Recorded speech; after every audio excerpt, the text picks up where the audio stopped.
की नोट में आप शामिल होने आए, इसका मेन जो थीम है गाँव से शहरों से गाँव में खुशहाली का रास्ता। क्या लगता है आपका मंत्र क्या है खुशहाली का अपना? गाँवों को सेल्फ सफिशिएंट होना जरूरी है, शहरों से गाँवों की तरफ जाना चाहिए लोगों को। गाँवों से जो हमारे हिंदुस्तान में एक तो है कल्टीवेशन करने वाले लोग हैं, एक एग्रो में कल्टीवेटर्स हैं, एक है एग्रो में लेबर्स। जो कल्टीवेटर है उनकी तादाद घटती जा रही है क्योंकि उनके पास ज़मीनें खत्म हो गई, और जो लेबर है वो बढ़ रहा है। गांव का आदमी किसान जो है वो शहरों में जाके मजदूर नहीं बनना चाहिए। गांवों के हालात ऐसे होने चाहिए कि लोग गांव की तरफ खींचें। हमारी जो एग्रीकल्चर की पद्धति है उसे हमें वैसे उधार नहीं लेना चाहिए। हमेशा से हमारे यहाँ खेती होती है, पारंपरिक जो हमारे तरीके हैं, पारंपरिक जो तरीके हैं उस पर निर्भर होकर हमें लोगों के लिए एग्जाम्पल बनना चाहिए। और हमारे मुल्क में ऐसे हालात हैं कि हम पूरी दुनिया के लिए एग्जाम्पल बन सकते हैं। सिक्किम ने करके दिखाया है, हम क्यों नहीं कर पा रहे? पंजाब जो है आगे आने वाले कई सौ सालों तक खत्म हो गई जिंदगी। तो ये क्या किस खुशहाली की बात कर रहे हैं? खुशहाली आ सकती है लेकिन कैसे एड्रेस करेंगे आप इशू को, उसके बाद रीजन क्या समझ में आता है आपको जो आप? क्योंकि हम बगैर विचार किए हुए, बगैर किसी चीज की डेप्थ तक जाए हुए हम उधार ले रहे हैं फॉर्मूले। हमारी जो जरूरत है हमारे अपने हालात से उसका सॉल्यूशन निकलेगा कि हमारी स्ट्रेंथ क्या है, हमारी वीकनेस क्या है। उसको देखते हुए जब आप कोई योजना बनाते हैं तो उसमें ज़्यादा दम होता है, बजाय इसके कि वहाँ से आपने उधार ले लिया कोई भी फॉर्मूला। हमारे यहाँ जिस तरह की खेती होती रही है, जिस तरह की फसलें होती रही हैं, किसानों के पास उसके बीज भी नहीं है अभी तक। कभी कुछ बड़ा प्रलय आ गई दुनिया में तो बीज आपको अमेरिका से खरीदने पड़ेंगे। आपकी रही है खेती? नहीं, सुखों की खेती हाँ हमारे जमींदारियाँ थी हमारी, तो हमारी रही हमारे फादर के पास, हमारे फादर ने नहीं लिया था, लेकिन मुझे शौक है उसका। तो आपने करीब से देखा उनकी लाइफ? हाँ, मतलब आपका शौक है पेड़ उगाने का और खेती करने का। सबसे पहले शुरुआत करेंगे सिनेमा का जो आपका सफर है ये कहाँ से शुरू होता है? एनएसडी से या उससे पहले से? नहीं, एक्चुअली उसके पहले से। एनएसडी तो एक मजबूरी बन गया था हमारी, क्योंकि हम चाह रहे थे कि कुछ सिनेमा देखा और उससे जब एक जोत जली अंदर और आपको लगा कि यही एक चीज़ है जिसमें कि मैं अपनी पूरी ज़िंदगी झोंक सकता हूँ और ये ऐसी चीज़ है जिसको कि मैं ज़िंदगी में करना चाहूँगा। क्योंकि उसके पहले मैं कुछ कर चुका था, कोशिशें कर चुका था और सब में बोर हो गया था। और मुझे ये रियलाइजेशन सबसे पहले मेरी ज़िंदगी का ये हुआ कि मैं कोई भी काम सिर्फ पैसे के लिए नहीं कर सकता हूँ। मैं बहुत बोर हो जाऊँगा कि अगर मैं काम सीखता हूँ इसलिए कि मेरा मकसद ये हो कि मैं उससे पैसा कमा लूँगा और मेरी ज़िंदगी चला लूँगा, तो मुझे वो लाइफ का पिक्चर जो है बहुत बोरिंग लगा था। तो मेरे समझ में ये आया कि मैं कुछ ऐसा करूं जिसमें कि मतलब मैं उसको उसके साथ करता रहूं, उसको मुझे मेरा शौक हो, शौक को मैं अपना प्रोफेशन बनाना चाह रहा था। तो ये जब मुझे पॉसिबिलिटी दिखी कि सिनेमा में ऐसा कुछ है जो मुझे इतना आकर्षित कर रहा है, तो मेरे पास मैं सीख के जाना चाहता था। मैं उस विद्या को कहाँ सीखूँ, और विद्या को सीखने के लिए कोई थे नहीं, कोई इंस्टीट्यूट नहीं था। FTI में बंद हो चुका था एक्टिंग कोर्स, और एनएसडी ही एक ऐसा जिसमें कि नसीर साहब, ओमपुरी और ये वगैरह सब हम देखते रहते पढ़ते थे। तो जितने ट्रेंड हो गए आए थे तो हमें लगा कि यार यही एक जगह है, यही हमारा मक्का मदीना है, यही हमारा तीरथ है, कहीं किसी तरह से इसमें मिल जाए एडमिशन तो हमें भी ये विद्या आ जाएगी। पॉसिबिलिटीज की जो आपने बात की है, क्या वो बचपन से ही झुकाव था सिनेमा की तरफ? नहीं, बिल्कुल नहीं। तो बचपन से कहानी सुनने का जो सबको होता है, मतलब कहानियाँ सुनने का जरूर होता था कि हम अगर रात को सो रहे हैं तो रात को रेडियो में प्लेज वगैरह ढूंढते रहते थे, कहीं भी BBC पे या मतलब जयपुर में रेडियो पे कुछ प्ले मिल जाए तो वो सुनने में बड़ा मजा आता है। तो कहानियों से लगाव जरूर था, लेकिन वो सिनेमा पे उसमें बदल जाएगा ये हमें पता नहीं था।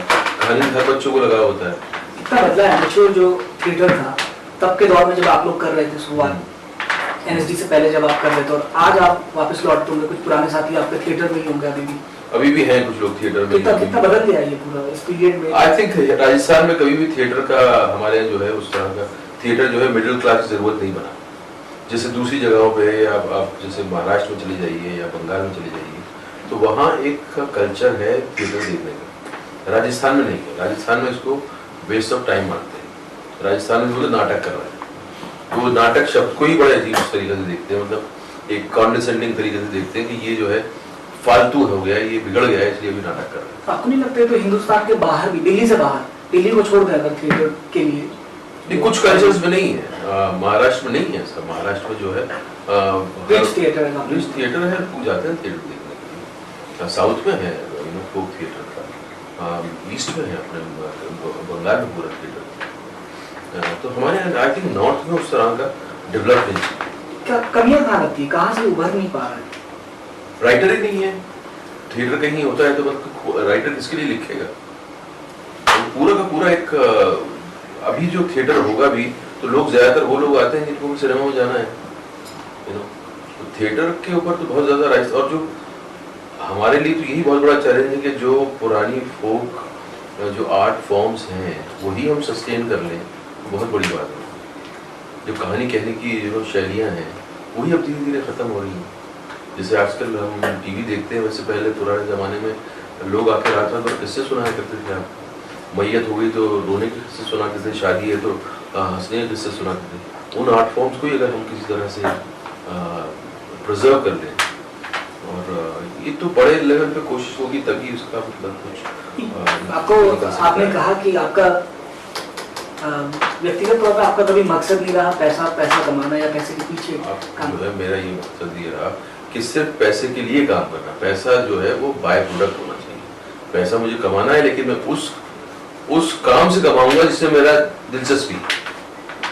मैं खाली पैसे के लिए कोई ऐसा काम नहीं करूंगा जिसमें कि मेरी दिलचस्पी नहीं है, ये मैंने कहा।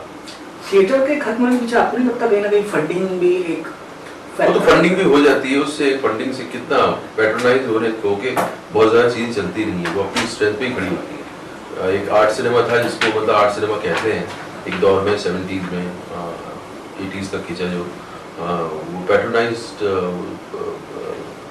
हिसाब से चल रहा था फॉर्मेट में, तो कहाँ टिक कितना फर्क आ गया है आपकी लाइफ में? तब थिएटर का जो दौर आपने देखा और आज फिल्म का जो दौर आप देख रहे हैं, शुरुआती दौर कैसा बीता है आपका बॉलीवुड में जब आप एंटर हुए?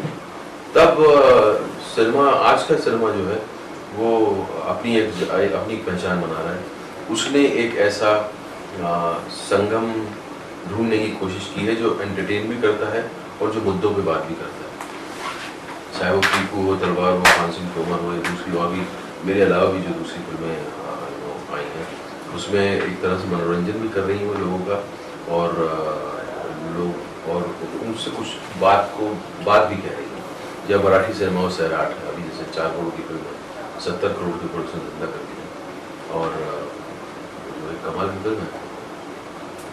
तो आज का सिनेमा जो है वो ये नई लैंग्वेज ढूंढ पा रहा है और हमें इसी दिशा में काम करना चाहिए कि हिंदी सिनेमा भी जो है वो उस तरह की कहानियाँ, उस तरह की बातें कर सके जो आम जिंदगी कहानियाँ हैं उनको एड्रेस कर सके। इंडस्ट्री बदल रही है, बहुत तेजी से बदल रही है और बहुत अच्छे के लिए बदल रही है, लेकिन हमारे सामने चैलेंज भी है, बहुत बड़ा चैलेंज है, वो है हॉलीवुड। वो खा जा रहा है उसको।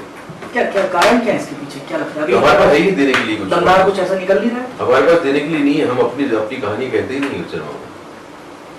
हम आपसे मेरे से लेना देना इन कहानियों को कहते ही नहीं। हम खाली जो है उस तरह की कहानियाँ कहते हैं जो कि ख्याली कहानियाँ हैं जिससे आपकी जिंदगी कोई लेना देना नहीं। आपने एक तरफ मकबूल की है, हैदर की है, दूसरी तरफ जज्बा है और थैंक यू है। हाँ, किस तरीके का सिनेमा आपको लुभाता है? सब तरह का जो सिनेमा लोगों तक पहुंच जाए वो लुभाता है। अंतर तो आप समझिए, मैंने तो मतलब एक कहानी ये भी अच्छी है, एक कहानी उस तरह की है, दूसरे सुर की है। मकबूल है और हैदर है, इनका जो व्यूअर है वो एक अलग कैटेगरी है उसकी, वो इस तरीके की फिल्मों का इंतजार करता है। दूसरी तरफ जज्बा है, थैंक यू है, जिसमें यंगस्टर्स खूब जा रहा है, देख रहा है, बाकी लोग भी जा रहे हैं।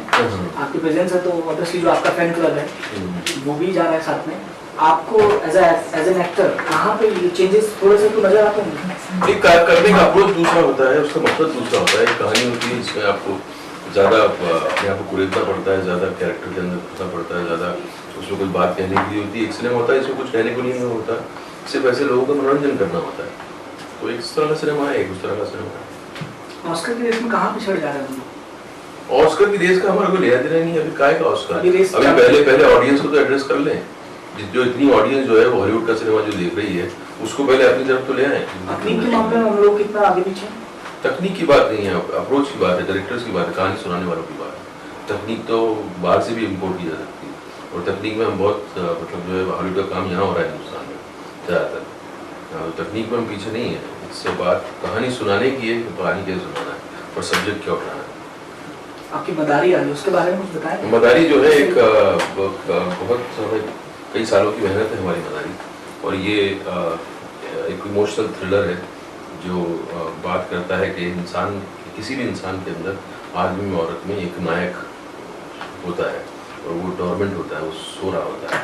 तो कब वो अपने मतलब उस हालात की वजह से कब उसको किसी आदमी को इतना अपने कोने में धकेल दिया कि उसके अंदर से कुछ जाग सकता है, और वो जागता है तो फिर उसका सामना कोई नहीं कर सकता। गांधी जी को जब अगर ये इंसिडेंट नहीं होता उनके साथ तो वो शायद उनको पता भी नहीं चलता कि उनके अंदर इतना बड़ा एक हीरो छुपा हुआ है कि वो बड़े अनयूजुअल तरीके से जो कि दुनिया में मिसाल बन जाएगा, और ऐसी मिसाल न कभी पहले हुई थी न कभी हो। तो अच्छा है कि उन्होंने बगैर किसी को कन्फ्रंट किए उस तरह से, कन्फ्रंट नहीं कहूँगा मैं शब्द, बल्कि एक कॉन्फ्लिक्ट क्रिएट किए बिना, बगैर किसी वायलेंस के इतने बड़े मुल्क को एक आवाज़ में जोड़ा और आज़ादी।